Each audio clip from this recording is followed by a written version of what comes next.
Is there anybody that really needs Jesus in his life tonight? Amen. Oh, that was an English question. Is daar enige iemand wat die Here Jesus waaragtig in jou lewe nodig het vanaand? Dit was vir die Afrikaanse mense. Dat is nou mooi verstaan. We all need Jesus. Our one defense is His righteousness. He has placed me in right standing with the Father, not out of anything that I've done. I always think of that picture of the doorposts when Israel put the blood of the lamb on the doorposts. It didn't matter who was inside as long as the blood was on the doorpost. It doesn't matter what you've done inside as long as the blood is on the doorposts of your heart. God will get you through whatever you're going through. Amen. Praise God. Father, we thank you tonight that we can be together like this, Lord, corporately as your family. You have an appointment with us because you say, Father, that we must not neglect this coming together because you, Lord, come and talk to your church. So I pray, Holy Spirit, that you would speak to your church tonight. That when we leave this place, Father, we will be ignited with a fresh passion to want to pray, to want to seek your face, and want to touch your grace. We thank you for it. We commit this evening into your hands. In the name of Jesus, we ask it. Amen. God bless you. So good to have all our visitors from all over CMA. Guys, we really, so good to have Erlen Bunny here. Praise the Lord, man. And then we love our Norwegian family. They say Norwegian salmon's the best. They didn't hear me now, that's fine. Praise the Here. Thank you, Jesus. I think while just listening as I do to Pastor Kobus' message last week was very dynamic again in its content to all of us as we consider and continue to consider prayer. Gebed is belangrik. I was just saying to the guys upstairs while I was praying it, I was just speaking to the Lord about it. And you've got two people, and one is praying for the issues in his life and he's connecting with God, and there's one that's not praying. Who do you think is going to have the best result? Hello. Obviously the one that is praying will have the best result. Prayer is the oxygen of the Christian. Ons kan nie sonder gebed wees nie. It's the only means which God has given us, in fact, to be able to communicate with Him. Amen. So maybe tonight as I share this word with you, something will go off in your own heart, even as you've been hearing all of these different sermons on prayer, that something specific will happen in your life tonight, that something will be encouraged in your life. So I want to talk to you tonight about to pray is to stretch yourself. To pray is to stretch yourself. It takes stretching to come into the presence of God. It takes time, it takes effort, it takes absolute commitment and dedication to come into the presence of God. Dis lekker om te sing, en is lekker om die woord te lees, but you see, the most important thing is that we will get into the presence of God and pray. To pray is to stretch yourself. I love what Charles Stanley, the old man, said this so true. He says, we can get tired. Anybody get tired? You have no idea how moeg I am standing here after this rally this weekend. It was an amazing, blessed rally. Amen. Really awesome. People came to Jesus this weekend. And we have something very special with this motorbike. This is not my new motorbike. Eh? It's the young man here that won it. Oh, said he's here. Yes, bro. Can we make a deal with one another? So good to have you guys here. Bless the Lord. May the Lord bless you guys tonight too. We will pray over him and hand it over to him. But he says we can get tired, we can become weary, we can be emotionally distraught. But after spending time alone with God, we find that He injects into our spirit and our soul and our bodies energy, power, and strength. And God does that. Do you believe God does that? You see, the problem with most of us is this. We know it, but we don't do it. So we walk defeated many times in our lives. Because anybody that's going to spend enough quality time in the presence of God is going to be open for your body to be energized, to have power and strength, to be able to cope with all the stuff that this world throws at us. God has given us tools with which we can walk in victory through our difficulties. Amen. And that's exactly what Stanley says here. Because if there's no stretching yourself in prayer, I can tell you tonight, you will live a defeated, and I want to say a touchy, weak spiritual life. And unfortunately, great many Christians are not praying Christians. Because as I said before, if you're not praying, you're busy straying. Amen. The key to a victorious life is a praying life. God wants us to pray.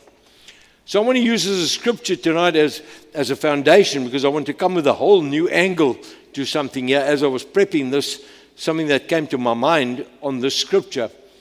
But we all know the scripture. In Matthew 12:34, the B portion of the scripture, Jesus says, "For out of the abundance of the heart, the mouth speak." Wat in jou hart is, kom uit jou bek. Okay. So what you're full of, you talk about. You want to know where you are in your walk with God, in your relationship with God, in your time of intimacy with God and praying. What's coming out of here will tell you what's already in here. So if you want to be good here, change what's here. Amen. We understand that tonight. Because coming to church, reading our Bibles, as I said earlier on, with all the courses that we offer, even the Growing in Grace. Here's a plug for Growing in Grace. If you've never done a Growing in Grace course, put your name on the board. You will be very, very blessed. It's probably one of the finest courses that I've ever come across. It was our Bible school, this course, for about 4 years before we actually opened up and had a Bible school within the church. But we can come to church and all that. But let me just say you, doing all of that stuff is the easy part. That's the easy part, coming to church and doing all that stuff. However, getting on our knees and talking to God for a half an hour seems incredibly difficult to most Christians. We come together and we pray. And I see it when we're going to pray. Very rarely can we push in a whole hour that we're really together praying, connecting with God. I watch, I check out. We pray. And then we look around, and then we open our phone, or we take our Bible and we read our Bible. No, you're not here to read your Bible. You're here to do what? Hello. And the moment we begin to understand it will, listen to the word, revolutionize. Dit sal jou geestelike lewe revolutioneer. Hoe like julle daai boeretaal? Revolutioneer. Because the problem is, many think this. What does one say after the first 5 minutes in the presence of God? How do I possibly fill that much time for a half an hour to pray? I mean, really, people think it's so difficult. Let me tell you, when you know how to pray, when you understand prayer, and I've done that course, maybe I should do that whole thing again. Yeah, anybody for that?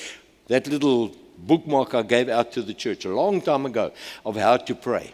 Maybe we should do it again here in the church. When I come to the end of this, we should probably practice. Because I showed to you that time, and it'll be good maybe as a refresher. Maybe some of you use it. But when you've used that prayer thing and you put it down there and you start applying that which I've shared with the church over here, it'll take you a whole hour. Jy gaan na jou horlosie kyk en sê, "Jesus, ek moet nou ry. Die traffic gaan wild wees." Maar jy gaan met vrede in daai traffic ry. Halleluja. Nie 'n taxi gaan jou omkrap nie. Niks nie. The fact is we've become so spiritually weak, spiritually in the area of prayers. Because as we've grown more mature in our walk with God, so our spiritual praying lives should be increasing too. Amen. You believe that, church? Because we've come to realize this, that we've come directly into God the Father's presence before His very throne. I shared the scripture a couple of weeks ago. Hebrews 4:16 says, "Let us then approach God's throne of grace." And does it say, the church? How can we come with confidence? Say confidence. We can come with confidence. Why? So that we may receive mercy and find grace to help us in our time of need. Because generally, and there's probably a good reason for this, because Jesus said in the end times a lot of stuff is going to happen. And what he's basically saying is that there's going to be a weakening in the hearts of God's people. Ons gaan slap word. Does that make sense? He didn't say it exactly like that. Because prayerlessness is something that is taking the church of the Lord Jesus Christ. Prayerlessness, word I word. And so when I thought about that, I thought to myself, we've probably ended or come into, the last church in the book of Revelation is what church is that church? Die laaste kerk wat Jesus mee praat. Wat was daai kerk se naam? Call it out. Dankie. Wat doen die res van julle met Bybelstudie? Net 'n bietjie uitvind. It's the Laodicean church, the last church. And look at the condition of the last church. I wasn't actually going to read it, I was just going to quote it, but I think it sort of requires a little bit of quoting. Yeah, I don't know if you've got it up there, don't you? No, that's fine. That's fine. From verse 15, Revelation 3:15. Just listen to this.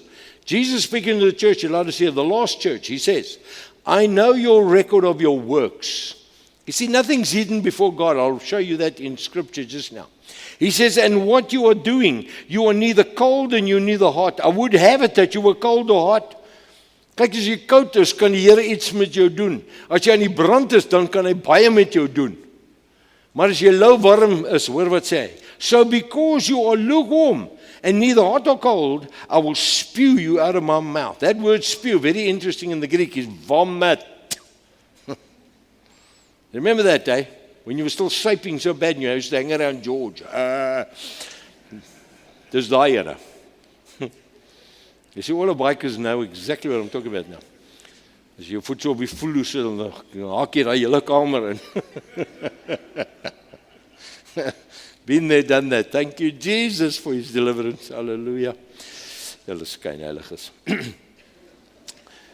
So verse 17 says this. Listen. This is kind of serious. You can laugh, but be serious.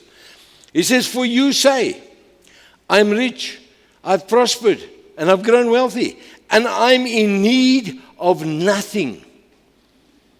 Now, you may not be wealthy and rich in the sense of monetary value, but we think we're rich in the sense that we have churches, that we can sit here, we can be preached at, we can know a little bit of Scripture, and we're just so filled with stuff.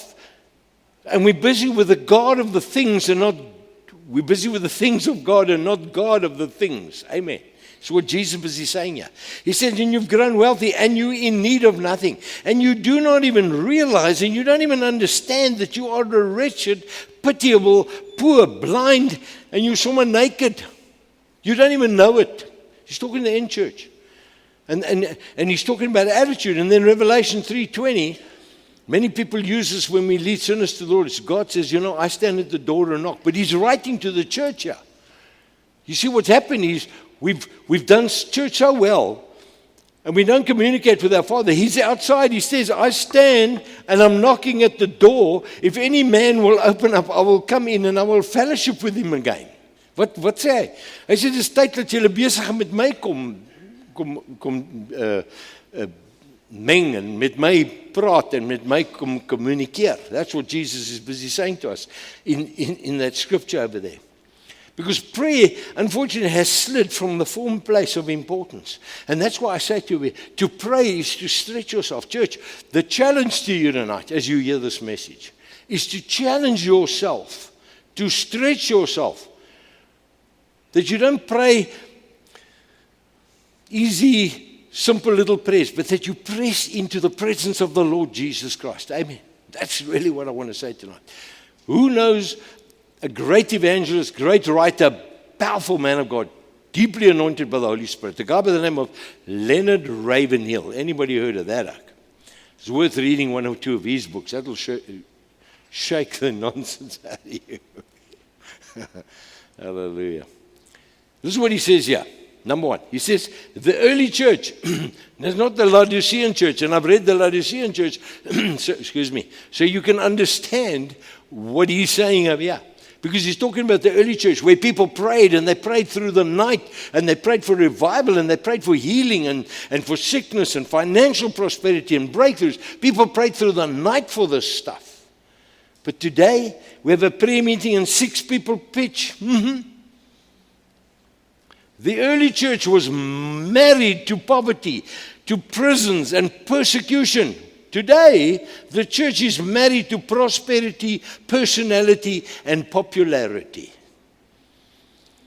And so it's a challenge for me, even as the pastor. When I think about it, you look at all of these churches, and we're growing up, you have these idols of pastors. You think, yes, I'd love that. I'd love a church like that. And then I realized God spoke to me very clearly about that. But you can paint the walls pitch black, and you can have wonderful lights and flashing and everything. We can have the right music and the right band over here. And all we're doing is we're bringing in the unsaved, and we're entertaining the unsaved, and they're never meeting Jesus. They're meeting a comfortable, convenient gospel. But only Jesus saves.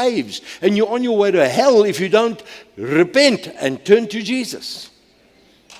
Yeah, amen. The truth. We need to know that. Listen what he says here. I love this. We displease God. If we displease God, does it matter whom we please? If we're displeasing God, I can please everybody, but if I'm displeasing God, man, you're not in a good place, let me tell you. But if we please God, does it matter who we displease?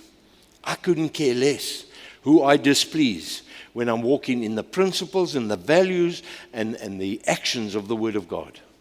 And that should be our attitude. That should be our hearts. And here's a real humdinger for you. Ravenhill says this: you can't live wrong and pray right.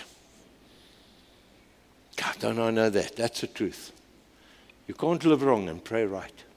So our scripture reading that I started off with, I'm going to just break it down for you for a good reason where I want to go with this. But we're talking to pray is to stretch yourself. Listen, then Jesus explains it by saying this in Matthew 12:34. Jesus says, out of the abundance of the heart, the mouth speaks. And that's not where he stopped, because he continued teaching on something incredibly important. He says this in verse 35 now. He's talking, and he says, a good man out of the good treasure in his heart, the stores of the mind where the thoughts and your feelings are kept, brings forth good things. And an evil man out of the evil treasures of his heart brings forth evil things, the good or the bad. Now you can decide as you sit here tonight, what is it that comes out of you all of the time? Because if there's something good in you, then good will come out of you. Amen. That's the truth. And you can measure yourself by this stuff.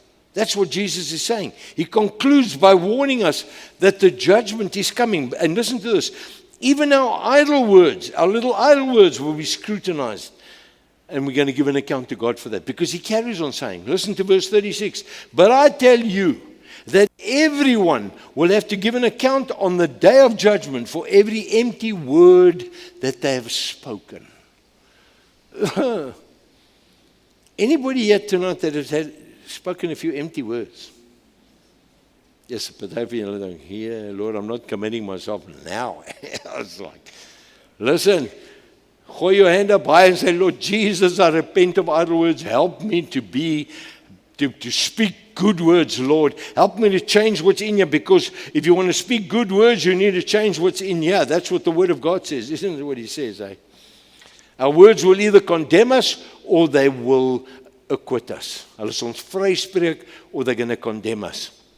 Because verse 37 says, by your words you will be acquitted, or by your words you're going to be condemned. So it's important what's coming out of us, how we speak to people. This is incredible, because we know this and we believe it, and that's why we need to be conscious of the way we speak, the way we live in our lives. Now listen to James 3 verse 2.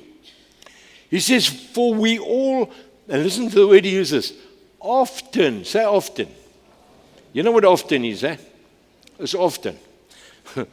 For we all often stumble and fall, and we offend in many things. And now he'll tell you in what area you stumble and you fall and you offend in the many things. This is the way you do it. What he's about to tell you now. And if anyone does not offend in, here's the word, in speech. So our offense we give and stumble and fall and offend comes through what comes out of our mouths. He says, offend in speech, who never says anything wrong.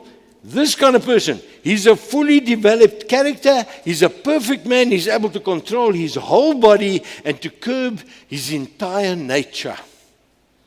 Yes, and you read that stuff, you think, Lord Jesus, where am I? I mean, we all want to do blameless speech, but I can tell you there's not one of us that ever get this stuff right. Isn't that so true? Because none of us have reached that lovely, and the word is oral perfection. But we've got to be working at it, church. We've got to be working at it. Now, I want you to consider what Jesus said there. What comes out of us, good or evil? What's in the heart comes out of here. And the stuff we speak, James says, if you're in control of it, man, you're going to be a perfect guy. You're going to live a good life if you can control that. That's what he's saying. But I want us to consider applying this principle now a little bit different, because most naturally when you read these scriptures and these passages that Jesus spoke about, we know and we think he's referring to conversations with others that we have in our homes, in our work, in our play, wherever we play, at shops and in church, where we interact with people. He's talking about that. But what about applying it to ourselves this time, when we're on our knees speaking to God? I don't think we ever particularly think about it like that. What comes out of me when I'm in the presence of God? What am I saying to God? I don't think you talk bad stuff to God. But what are you actually saying to God? Have you ever considered that out of the abundance of your prayers or the lack of prayers, your heart is speaking? Now I want you to consider this, because it's very important for us.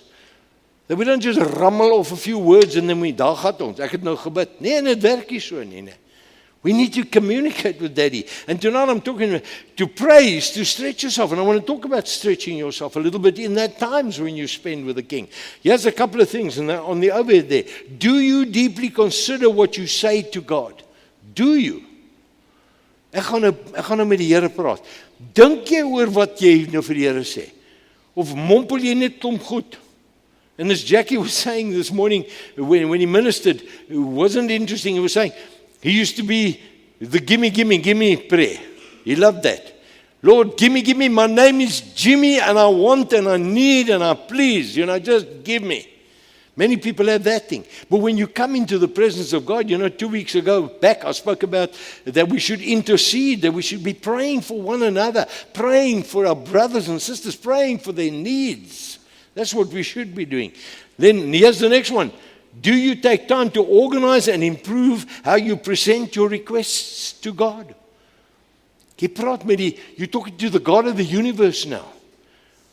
So let's come with honor and respect and humility before the King and know what we come and ask God. Because you know what that does? It cleanses your mind to come to Him by faith, and you believe. And when He says, anything you ask in my name shall be done for you. Many times it's not done for us because we just mumble a klomp goed because we've said, and then we call that prayer, and then we don't get answers, and we wonder why we don't get answers. Amen. Another one. Do you think about the attitude in which you come before the great God of the universe? Can I just say this? Many may consider this a blessing or not a blessing. You may not consider this a blessing, but God knows every thought, every desire, and every emotion of your life. You see, when you come to God, you say, God, that packet of chips I stole when I walked out the shop because I didn't pay for it. God knew you scaled that chips long before you asked Him to forgive you. You know that? It's a fact. I'll show you scripture. Hebrews 4:13 says this, and not a creature exists that is concealed from His sight, but all things are open and exposed and naked, and here's a beautiful word, defenseless to the eyes of Him whom we have to do. It's defenseless. You see, one day when you stand before God and He tells you, okay, why did you not? And you come with 20 excuses. You know what you got? You defenseless. Because the real truth is going to be exposed about what was the motive behind your heart. And God will know that. Hey? the beauty of truly understanding this, that we may, and I love this, you may as well be open and honest and very transparent before God. As jy niks leer vanaand, weet dit. You can come to God, want jy staan kaal voor die Here, al het jy die tuxedo aan. Because God sees you exactly as you are. You can talk to Him, you can tell Him everything because He already knows the deepest intents of your heart. He's acutely aware, He's bewus of your attitude when you approach His throne. It's important to know that. Because He Himself, He discerns in our lives whether we're spending time, while we're spending time in conversation with Him, if we're coming into His, is it of great value, whether or are we whether just going through some kind of emotions when we pray. I love what David says here. 1 Samuel 2 verse 3. Do not keep talking so proudly, or let your mouth speak such arrogance. For the Lord is a God who knows, and by Him deeds are weighed. You see, we're dealing with the all-seeing God. There's not a creature that exists, as I read it, that's concealed from His sight. But all things are openly and exposed and naked and defenseless to the eyes of Him whom we have to do. When you begin to realize that the God of the universe knows you better than you know yourself. Hy weet alles. Isn't it wonderful to be able to come to Him? And then you can just be honest and say, Lord, you know what, I've got this weakness, I've got this failure. Lord, here I am. Help me, strengthen me. Do you know God wants to help you if you ask Him that? Amen? Do you know that? He really wants to help you. God wants you to walk in victory. He wants you to walk like an overcomer. He wants you to be in victory. Because this doesn't mean to say that every day we will pray perfectly. That's not what it says. But to the best of our ability, we need to be, that's why I say to pray is to stretch yourself. Maybe you can understand that tonight. We need to stretch ourselves to spend that quality time with God. Om nie oppervlakkig te wees nie, but to be intensely doing what you're doing. Aspris, on purpose when we're praying. Because here's this beautiful assurance we have here. Paul writes to the Romans church, Romans 8, 26 and 27. He says this. In the same way, the Spirit helps us in our weakness. Isn't that beautiful? Because when you're born again, the Spirit of God comes to live in you. And the Bible says, Paul says, that the Spirit helps us in our weaknesses. Listen, we do not know what we ought to pray for. Then what happens? But the Spirit Himself, He intercedes for us through the wordless groans. And He who searches our hearts knows the mind of the Spirit. He knows what's going on in your heart. He completely knows what's going on. That's why the Bible says, do not grieve the Holy Spirit. Because He knows exactly what's going on in your life. We can be open and honest before God. And once we've been open and honest and we've asked God to forgive us, we can't keep doing that. We need to, after a while, we need to start asking God to change our behavior. Amen? Yes. Hello. He says, because the Spirit intercedes. Isn't that a beautiful word? He intercedes. He stands in the gap for us. He intercedes for God's people in accordance with the will of God. He intercedes because the Spirit knows exactly what the will of God is for my life. That is why it's so important that we come into His presence and that we pray and that we touch heaven, man. Hallelujah. Amen. How important is prayer to you tonight? How important is it? Is it your priority to speak to your heavenly daddy? Listen what Psalm 4 verse 1 says. David's speaking here. He's talking to God here. He says, God, he says, answer me when I call, O God, of my righteousness, my uprightness, my justice, and my right standing with you. God, I have a relationship with you. He says, God, please answer me when I call unto you. Now listen, you have freed me when I was hemmed in and enlarged me when I was in distress. What is he saying is, I'm talking to you, God, and you will answer me. And when I was hemmed in, you've released me. He says, and you've enlarged me when I was in distress. In other words, what he's saying is, you're God. You're the God of breakthrough. Amen. That's what He is, the God of breakthrough. Then he says, have mercy upon me and hear my prayer, God. Jeremiah 33 verse 3 is not up there, but listen, it's appropriate to say it again. Call unto me, says Jeremiah 33 verse 3, and I will answer you. Call, anything you ask in my name, Jesus says, will be done for you. But we've got to believe it. We've got to start exercising our faith in this area of our lives. This is what prayer is, calling on God to give relief, whatever it is that you're asking for. That God wants to answer your prayer. And our whole prayer and everything should be for correction in our lives. Amen. Met eerlikheid voor die Here, say, Lord, you know, Jesus, I'm such a mess up, Lord. I humble myself before you. Come and just cleanse me. Wash me with your precious blood. Guess what? He wants to do that. He wants to give us this powerful, wonderful, new, awesome start. The question I would ask all of us tonight is I'm coming to a sort of a close. What needs to change in your life to ensure you become a prayer warrior? That's what God's looking for, prayer warriors. To pray is to stretch yourself. And you need to stretch yourself to become a prayer warrior. Dit gaan nie net gebeur in die kerk. Amen. Are you hearing me tonight? God is talking to us in the area of prayer. We need to stretch ourselves. So I'm going to close off with this last scripture here. Just to emphasize what God wants you and I to do.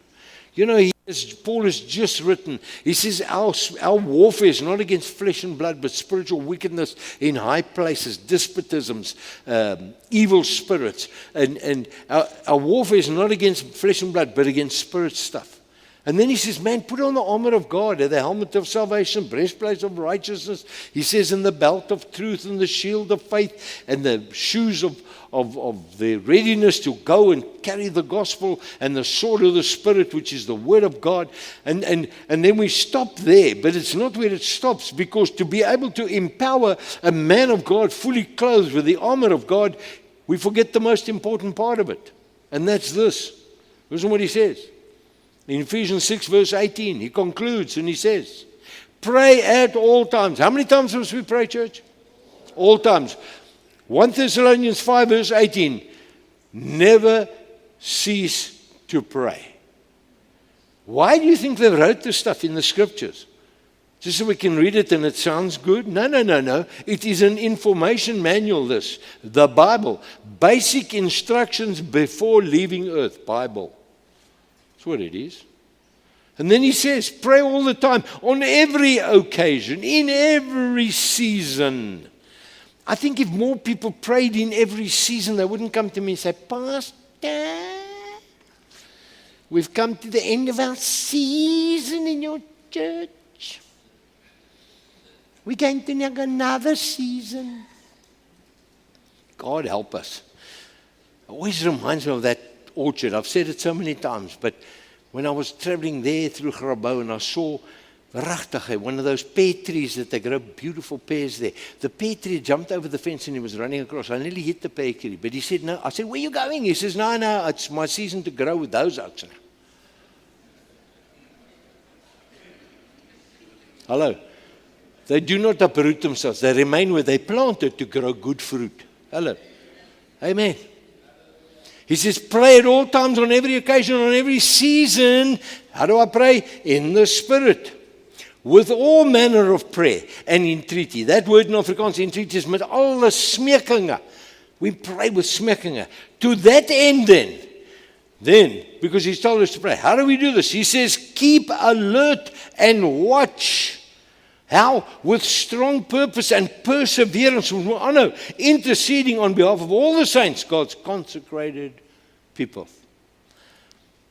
That's what God wants us to do. To pray is to stretch yourself. I hope you've understood something tonight about stretching your relationship with Jesus. Jy kan nie meer bid soos jy nou gewoonlik gedink het jy moet bid. We need to stretch it. We need to go into God. We need to come with more faith. We need to be more persevering. We need to get into the presence of God and we need to pray. And we need to learn to pray. We need to study to pray. The only way you learn to pray is to pray. Hello. That's it. I trust the word of, yes, ons is vroeg vanaand. I've got another sermon over here. Oh, Lord Jesus, dis 'n verragtig die pastoor. So, while we have a few seconds, I'm going to just quickly mention to you, and I want you to just imagine this when you're in your prayer time.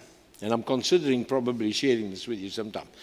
But I've made a little bookmark, and here's the little bookmarky on prayer. Who's got one of these still? Fantastic, man. Okay, next question. Who doesn't use it, who's got it?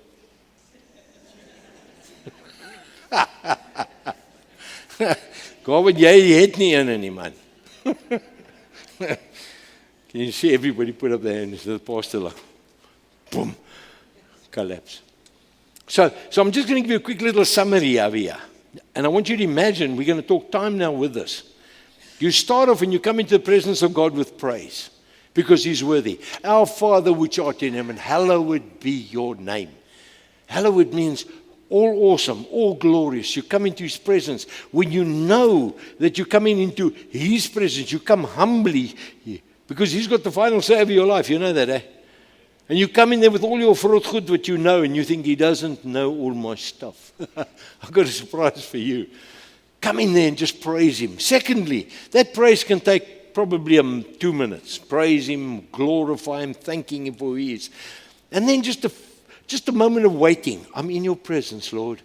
I'm waiting upon you. Because it's not a dialogue. It's nie 'n monologue, it's a dialogue. It's not a monologue, because I don't do all the talking and God says nothing. No, God talks to you when you pray. He does. He talks in your spirit. You hear the Spirit of the Lord speak to you. He ignites wisdom in your heart, and you think, oh, thank you, Lord. Because God speaks. But we don't know this because we don't spend enough time in His presence. So waiting just another minute. Eh? So now we've now cleared probably 4 minutes now. Eh? Then you come to a place of confession. Now that there, for most of us, takes about an hour. Oh, Lord Jesus, help us. Kyk, dit kan lank vat, né? Jy moet al met fiteriasies daar voor die Here uitlê. Sê, Here, that thing, my anger, my impatience, my silliness, my carrying stuff, my touchiness. Help me, Lord. Confess. Why do we confess? Because we're coming into the presence of the King. And ask Him to cleanse you. Because I'm coming into the presence of the King.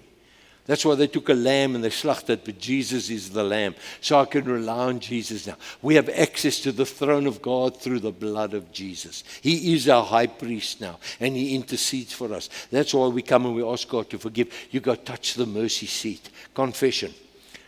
5 minutes, confession. 3 minutes. Then you come to intercession. Now let me just ask you this. How many of you know in this church and your family that have a lot of needs that you know you need to be praying for? Do you know people like that? Let me just see your hands. We're all sitting here, we know people like that. And when it comes to intercession, skryf die goed neer. Frikkie, Fani. Where's Alfie? Did he sleep in church tonight? Yes. I hope you get this message on that screen, you sausage. Okay. And so when you're praying, you like intercede and you say, Father, Alfie didn't make it to church on Sunday. Yes, that was a bad one, eh? Oh, the brother. Hy seker moeg, man, shame. Ek is ook moeg. There's a lot of acts not yet to know that I'm moeg, né? I'm also moeg, eh? But there I am. Then you make intercession and you put down a list of people you need. People need jobs. People need financial breakthrough. People need healing. There's a lot. We're praying for Robin. Intercede for Robin. Ask God to touch him. The more we pray for the brother, the greater the healing will be in his life. Just interceding. That can take you a good 10 minutes just to pray for all the needs of people, eh? And then you come to petition. That's where your requests come. And that takes 3 hours. Give me, Lord. Petition is where you intercede for God, your needs, your health you want, for your family, for your children, your grandchildren. There is so much to be asked about. Can you see how much it is? And then once you've done petitions and jy's nou klaar vir jouself gebid, then you go into thanksgiving. Because we thank God. God, I thank you. I thank you that you're going to answer my prayers. I thank you that you've answered. I thank you that you care for the people. And then we go to a place of listening. Net daai stilte after you've spoken to God. Just listen. Listen, God wants to speak to you, but we don't listen. And then you go into a place of listen. And then you finish it off with praise. You can put on music, something that stirs you. You know, don't play some rock number or something that's going to gooi you right out the spirit. Play something that will pick up your spirit. Something like a few songs like we sang tonight. Just praise. Lord Jesus, thank you. Can you see? Within what I've just given you over there is at least half an hour. Probably longer. Amen. You got that tonight? Amen. May the Lord really bless us and may God really use us in a wonderful, amazing way to make contact with Him. I cannot tell you, if you apply what you heard tonight, church, jy gaan nie dieselfde wees nie en jy kan nie wees nie. Because God wants to come through for us. I just sense in my heart when I prepared this that God is waiting to do great things in your life, but He's waiting for you to come and open that channel so that He can pour into your life. Amen. I hope you received something tonight from God. The Holy Spirit. Yes, God wants to hear from you, eh? Amen. Call Dad. He's at home. Bell him. Jeremiah 33 verse 3 is his number. Call unto me and I will answer you. Amen. Father, thank you for a wonderful time in your presence tonight. Just such a spirit of your peace over the people. And Father, when we fully realize what it is to communicate with you, even as we're doing now, that you want to have your divine way, you've called it to us. And I pray, Lord, that you will raise up a praying warrior army. And that, Lord, to pray, we do need to stretch ourselves. We need to step out. We need to go deeper because that's where you've called us to be. We thank you for that, Father. Bless us as we go out into this week. May your anointing, grace, and goodness be with each one. Provide the way you do. Heal the way you do. For every need met. In Jesus' name. Amen. God bless you. Don't run away. Have a cup of coffee. Kickstand down by the old church pew. Grease-stained hands in the mercy view. I ain't worthy, but the brothers cheer as the old man whispered away.